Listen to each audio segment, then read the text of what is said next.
the Gospel of Philippi text, so dangerous it was hunted down by the Roman Empire and erased from the Bible, there is a passage that has confused and terrified scholars for centuries. It describes a moment when Jesus stood before his closest disciples in a sealed upper room in Jerusalem.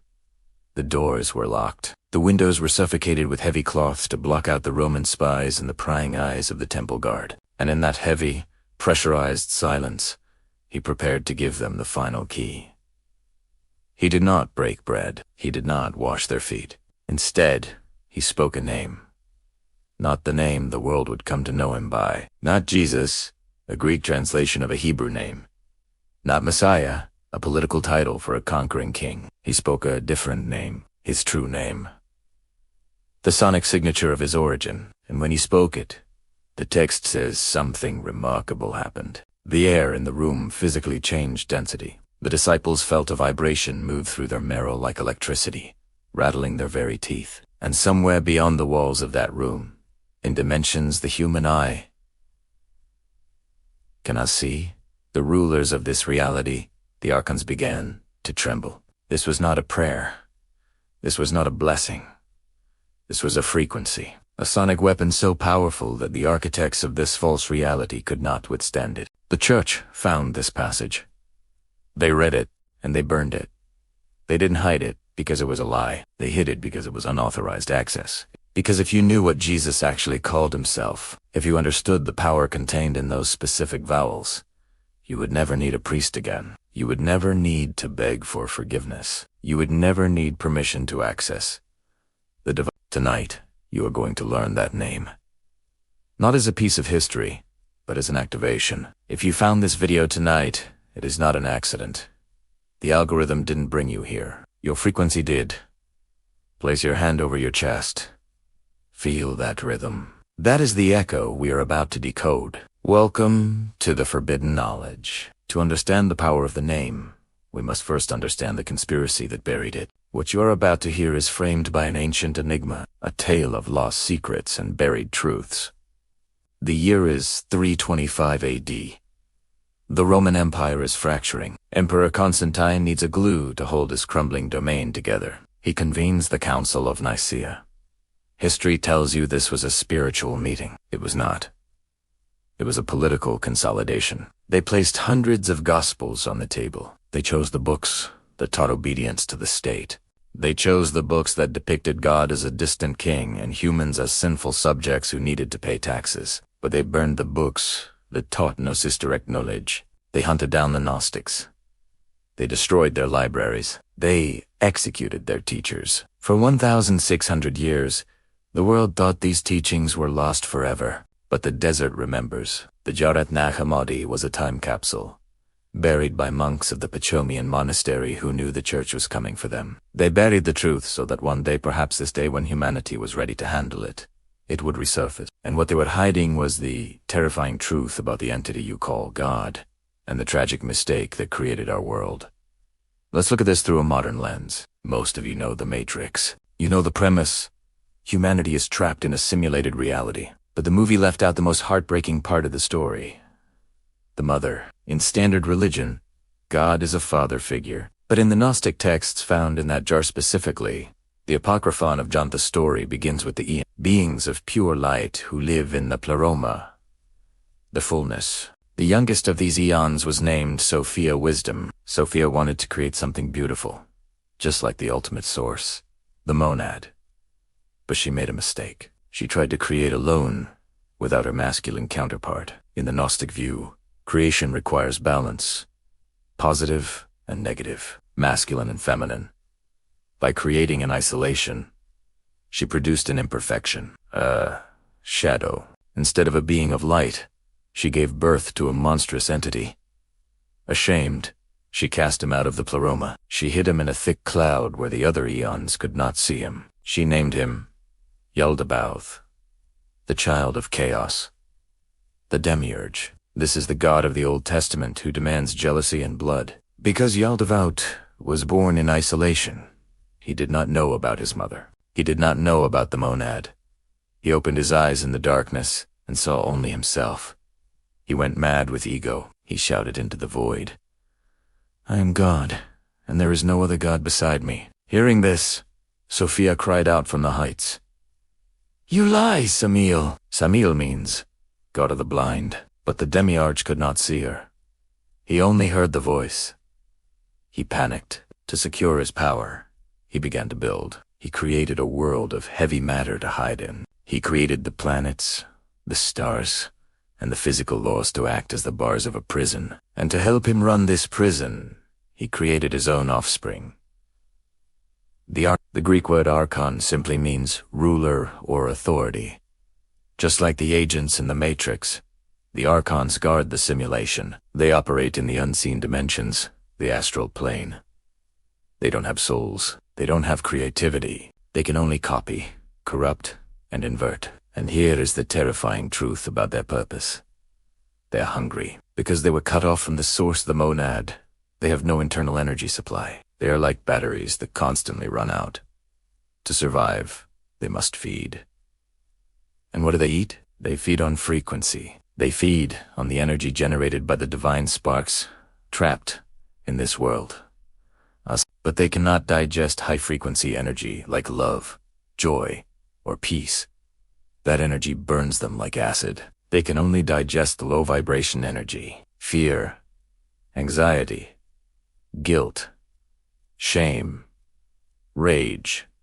Look at the history of our world. Wars, plagues, inquisitions, constant, manufactured suffering. The Gnostics say this is not accidental. This is farming. Every time you watch the news and feel that pit of dread in your stomach, you are being harvested. Every time you hate yourself for a mistake, you are being harvested. Every time you kneel and beg a distant God for mercy, believing you are a born sinner, you are feeding the Demiurge. The entire religious and societal system is designed to keep you in a state of spiritual amnesia. However, the Demiurge made a miscalculation. When he created human bodies out of dust, they wouldn't move. They were empty shells. Sophia, watching from above, tricked the Demiurge. She tricked him into breathing his own spirit into these bodies. But unbeknownst to him, in tad bread, Sophia hid the divine spark, a fragment of the monad itself. So, the Demiurge accidentally gave humanity the one thing he didn't have. A soul. An infinite connection, but not everyone is using it. 1. The Hylix material ones. Identify 100% with the body. No interest in the spiritual. NPCs of the Matrix. 2. The psychic soul ones have feelings and morals, but follow the rules of the system. They rely on external authority. 3. The pneumatic spirit ones. The rebels. The glitches. If you are watching this, you are likely pneumatic. You are the glitch. And the Demiurge is terrified of you. Because if you wake up, you can dismantle the farm. So, how do we wake up? How do we break the signal of the arc? This brings us back to the name.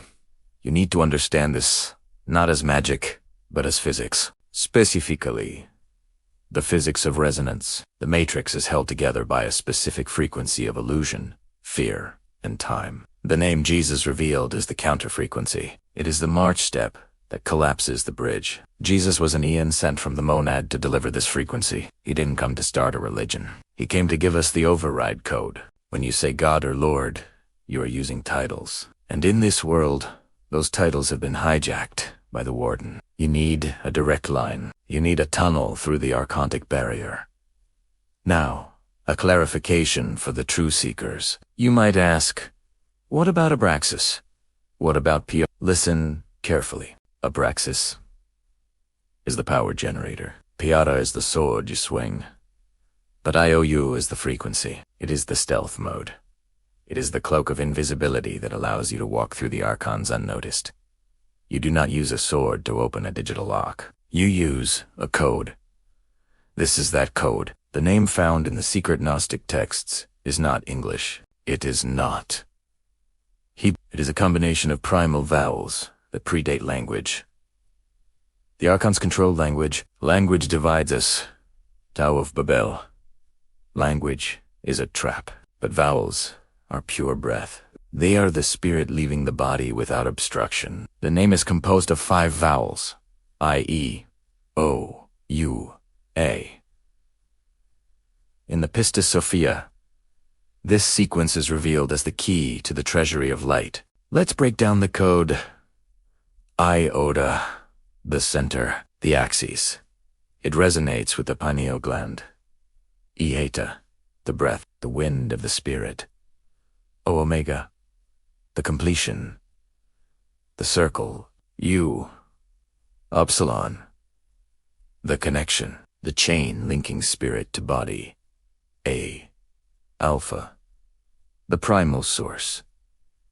The monad itself. I'm going to give you the protocol.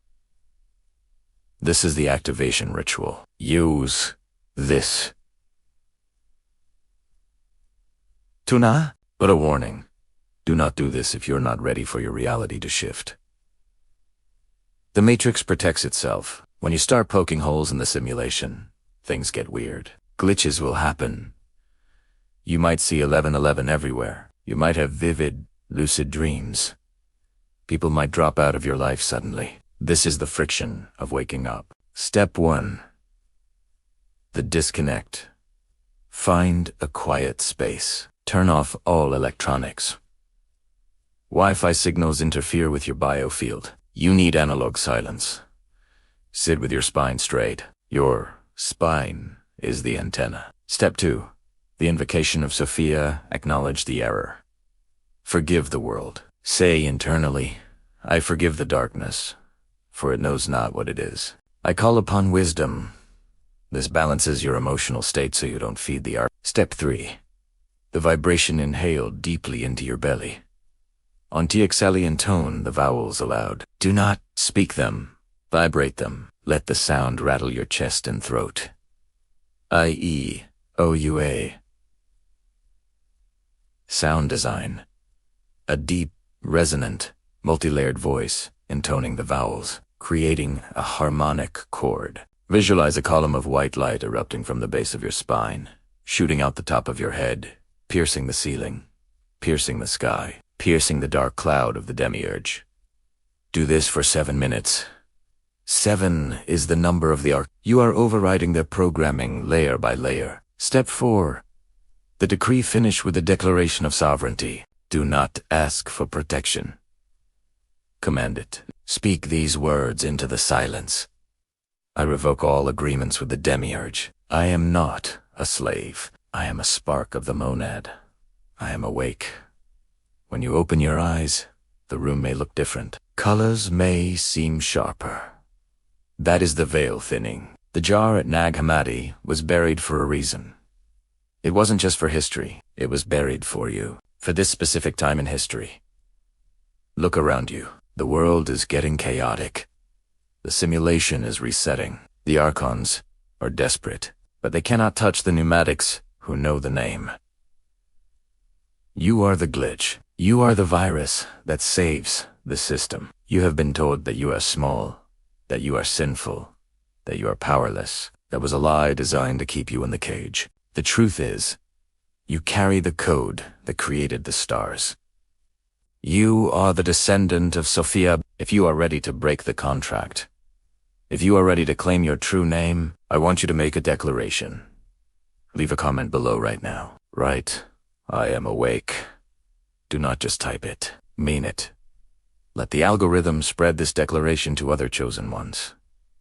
Let us find each other in the noise. The more of us who wake up, the weaker the Matrix becomes. Subscribe to this channel if you are ready for the advanced keys. Next, we will discuss the bridal chamber and the final union of opposites. You are pneumatic.